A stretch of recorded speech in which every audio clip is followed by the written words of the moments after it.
जब ये सुख दुख देने वाला तुम्हारा मन है तो इस मन से दुख क्यों अपना रहे हो? इससे सुख ही लो ना।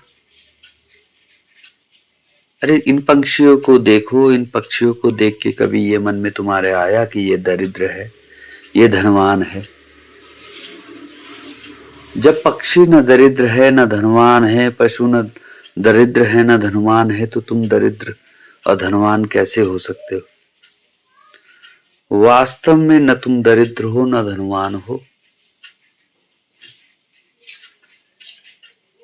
तुम तो एक राजा हो। एक ऐसे राजा जिसको संपूर्ण ब्रह्मांड ही जिसका है,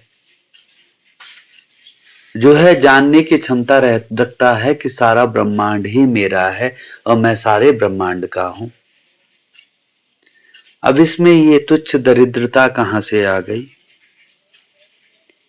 जब ये सुख दुख को देने वाला यह मन है तो इस मन को समझा दो कि तुम तो राजा हो, इस पूरे ब्रह्मांड के स्वामी हो।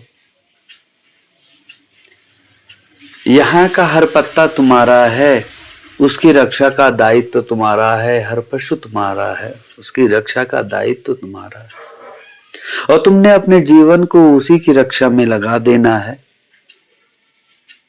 बस इतनी सी बात है, परमानंद स्वयं ही प्राप्त हो जाएगा। परम आनंद को प्राप्त करने का प्रयास नहीं करना पड़ेगा।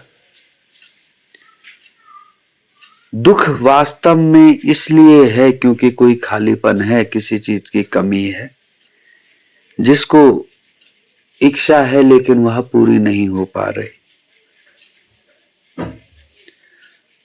उस इच्छा को मारना नहीं, उस इच्छा का ही विस्तार कर देना है।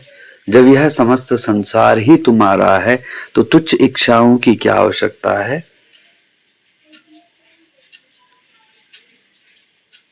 हर फूल तुम्हारा है, हर पत्ती तुम्हारी है, जंगल का हर कण तुम्हारा है, हर पेड़ वृक्ष तुम्हारा है, हर पशु पक्षी तुम्हारे ही तो हैं।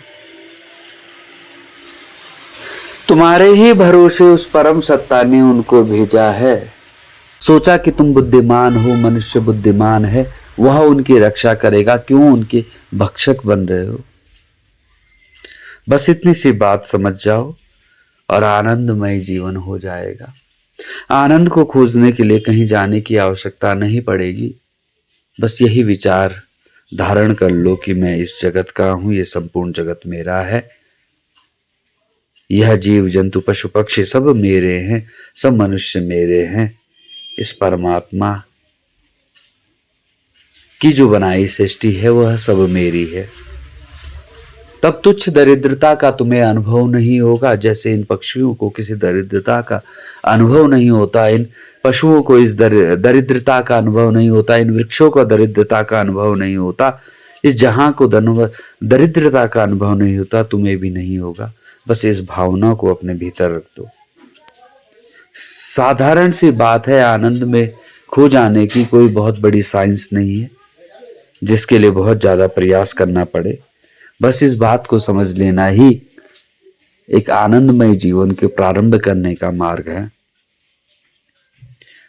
बस यही ध्यान रखो, यही चिंतन करो, मनन करो। नमस्कार।